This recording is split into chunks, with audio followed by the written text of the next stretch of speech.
we're joined now by #NotInMyName Secretary General Themba Masango. A very good evening to you, and thank you very much for speaking to us. I mean, you saw the emotional reaction by various parties who've been supporting the family and many other victims of gender-based violence and femicide. The president of the country saying that he believes the sentence is befitting. And we know that the lawyer had argued that he doesn't deserve a life sentence. What has been your reaction to what was handed down today? Thank you so much for having us. And definitely we welcome the sentence that was given down to the perpetrator. And most of all, that the family can finally get closure. We know that the femicide rate in South Africa is 5.1 times higher than anywhere else in the world. And, you know, South Africa is a country that is notoriously known as the rape capital of the world. So such sentences that come down to perpetrators are very welcomed, but also we are hoping that it will deter would-be perpetrators of such heinous crimes. And if it were possible to get even higher sentences, we would really appreciate that. And I'm glad you say that. I'm glad you say that because, you know, when one looks at the meaning of the word justice, it speaks about the level of righteousness, the level of moral correctitude, the level of equitability. And not many victims of such crime in South Africa can say they would experience this level of justice. 100%. And it's very far and very between where you are finding actually sentences of these heinous crimes coming down on a majority of these perpetrators. Because in areas where there is no media, in areas where it is rural and you don't have the necessary media attention, as such as this case, a lot of perpetrators go, you know, without being punished, and most of all, families do not receive the necessary justice that they deserve most of the time. And we really need to also acknowledge and appreciate the media's presence in making sure that you know, this is kept in the forefront of people's minds in this country. And I'm hoping now, as we're going into Women's Month next month and the rest of the year, that people will understand that gender-based violence in this country remains endemic, and it remains a scourge to the beautiful nation that we are trying to build.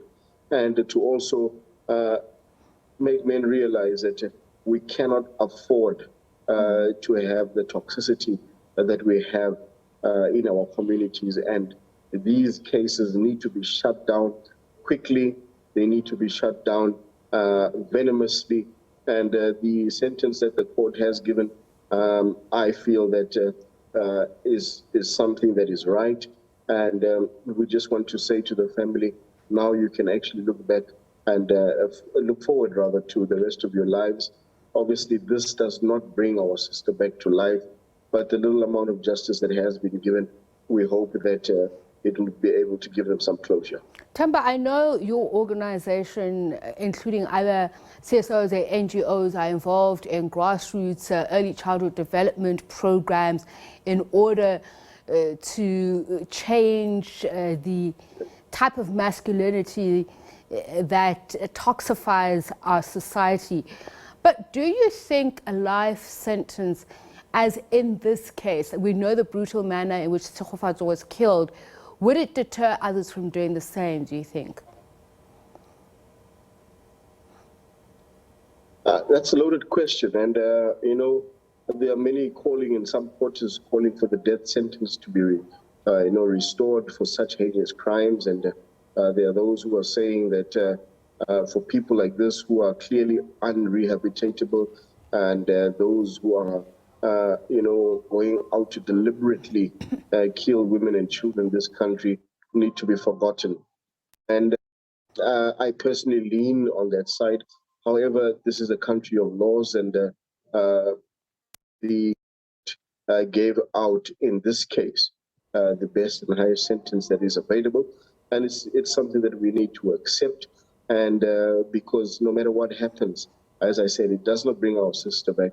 However, we know that it brings some sort of closure to this, and any other argument could be mooted, and that's why we have to continue fighting in the spaces that we are to make sure that we have more, stringent sentencing when it comes to these type of crimes. It should be taken very seriously, and it is something that it should not be a political box that we tick, and it is not something that we should weaponize. Also, it is an injustice that needs to be,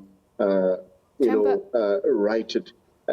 We are running out of time, and I need to ask you this question. Right now, the governing party is at its policy conference. One of the things that it will be dealing with is criminality and the criminal justice system that is, tasked with dissuading, bringing an end to these types of heinous crimes. We've heard about the rapes of 8 young women in Krugersdorp, and I'm just wondering, what should communities do? In the past, the argument has been we've got to bring back street communities, but it's the evil that resides in our communities. I mean, the types of crimes that are being committed, we can no longer just call it lawlessness. There's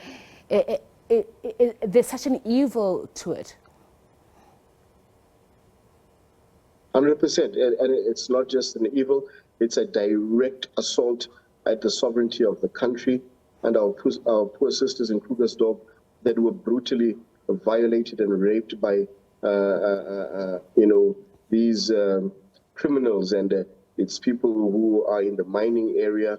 It is alleged that it is these Zama guys, and most of them are illegal foreign miners who are working in these mine shafts that have not been properly closed down. We should call to book companies like, Harmony Gold and those people who are working in those areas. Mines that are no longer used should be shut down 100%, and they should not be able to be used anymore. Two, these people who are operating illegally in those areas, one, who have entered this country illegally, should be, clamped down upon with the highest of venom that we have in our forces, because this goes not just to the socio-economics of the area, but to the blatant criminality and the brazenness that these illegal people and criminals are perpetrating in our country. We should, really make mines that don't close down and shut down mines properly. We should also look to our police forces who, need to make sure that such crimes don't even, be negotiated with. They need to go in there with the most, hardest of force to make sure that these people and perpetrators are arrested.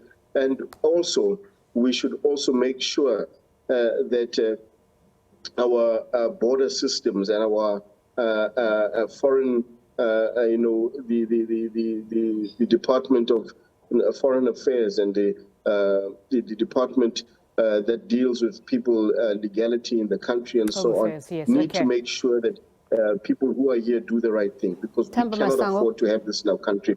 We are angry.